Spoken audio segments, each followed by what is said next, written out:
Revanna ಬ್ಯಾರಕ್ನಲ್ಲಿ mobile ಸಿಕ್ಕಿದ್ದು. ದರ್ಶನ್ ಹಾಗೂ ಪವಿತ್ರ ಗೌಡಗೂ ಸಂಕಷ್ಟ ಶುರುವಾಗಿದೆ.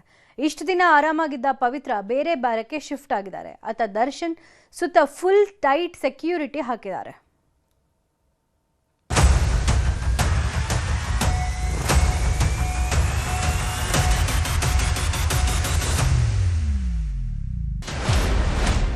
ಪ್ರಜ್ವಲ್ ಬ್ಯಾರಕ್ನಲ್ಲಿ ಮೊಬೈಲ್, ಸುಬ್ಬಿಗೆ effect. Pavithra barrack change, Darshan ಸುತ್ತ ಫುಲ್ ಟೈಟ್.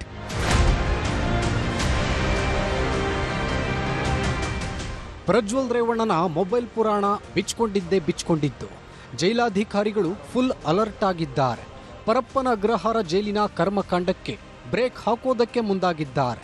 ಇದರ ಎಫೆಕ್ಟ್ ಸುಬ್ಬಿಗೆ ಸರಿಯಾಗಿ ತಡ್ತಿದೆ. ಕೋರ್ಟ್ ವಿಚಾರಣೆ ವೇಳೆ ಹೆಡ್ಫೋನ್ ಹಾಕೊಂಡು ಬಂದಿದ್ದ ಗೌಡ್ತಿಗೆ ರಿಯಲ್ ನರಕ ದರ್ಶನ ಈಗ ಆಗ್ತಿದೆ. ವಾರದ ಹಿಂದೆ ಪರಪ್ಪನ ಅಗ್ರಹಾರ ಜೈಲಿನ ಕರ್ಮಕಾಂಡ ಬಿಚ್ಕೊಂಡಿತ್ತು. ಪ್ರಜ್ವಲ್ ರೇವಣ್ಣನ ಹೈಫೈ ಜೀವನ ಕಂಡು ಪೊಲೀಸರೇ ದಂಗಾಗಿದ್ರು. ಇದರ ಬೆನ್ನಲ್ಲೇ ಡಿಜಿಪಿ ಅಲೋಕ್ ಕುಮಾರ್ ಅಖಾಡಕ್ಕಿಳಿದಿದ್ರು. ಅಧಿಕಾರಿಗಳ ಜೊತೆ ಸಭೆ ನಡೆಸಿದ್ದಲ್ಲದೆ ಖಡಕ್ ವಾರ್ನಿಂಗ್ ಕೊಟ್ಟು ಬಂದಿದ್ರು. ಹೀಗಾಗಿಯೇ ಜೈಲಾಧಿಕಾರಿಗಳು ಫುಲ್ ಅಲರ್ಟ್ ಆಗಿದ್ದಾರೆ. ಇಷ್ಟು ದಿನ ಜೈಲಲ್ಲಿದ್ರೂ ಪವಿತ್ರ ಗೌಡ ರಾಣಿಯಂತಿದ್ಲು. ಇಬ್ಬರೇ ಇದ್ದ ಬ್ಯಾರಕ್ನಲ್ಲಿ ದಿನ ದುಡ್ತಿದ್ಲು. ಅಷ್ಟೇ ಅಲ್ಲ, ಮೊನ್ನೆ ನಡೆದ ವಿಚಾರಣೆ ವೇಳೆ ಹೆಡ್ಫೋನ್ ಹಾಕೊಂಡು ವಿಡಿಯೋ ಕಾನ್ಫರೆನ್ಸ್ ಮೂಲಕ ವಿಚಾರಣೆಗೆ ಹಾಜರಾಗಿದ್ರು. ಇದನ್ನ ನೋಡಿದ್ದ ಜಡ್ಜ್ ಪವಿತ್ರ ಗೌಡಗೆ ಫುಲ್ ಕ್ಲಾಸ್ ತಗೊಂಡಿದ್ರು. ಈ ಎಲ್ಲ ಬೆಳವಣಿಗೆ ಬೆನ್ನಲ್ಲೇ ಪವಿತ್ರ ಗೌಡಗೆ ಬಿಗ್ ಶಾಕ್ ಎದುರಾಗಿದೆ. ಹೆಚ್ಚಿನ ಖೈದಿಗಳಿರುವ ಬ್ಯಾರಕ್ಗೆ ಶಿಫ್ಟ್ ಮಾಡಿದ್ದಾರೆ. ಅಷ್ಟೇ ಅಲ್ಲ, ದರ್ಶನ್ ಬ್ಯಾರಕ್ಕು ಟೈಟ್ ಸೆಕ್ಯೂರಿಟಿ ನೀಡಲಾಗಿದ್ದು ಸಿಸಿಟಿವಿ ಕಣ್ಗಾವಲು ಇರಿಸಿದ್ದಾರೆ. ದಾಸನ ಫ್ಯಾನ್ಸ್ಗೆ ಸದ್ಯದಲ್ಲೇ ಕೊಡ್ತಾರಂತೆ ಗುಡ್ ನ್ಯೂಸ್. ಕೊಲೆ ಕೇಸ್ನಲ್ಲಿ ದರ್ಶನ್ ಜೈಲು ಸೇರಿ 1 ವರ್ಷವೇ ಆಗೋಯ್ತು.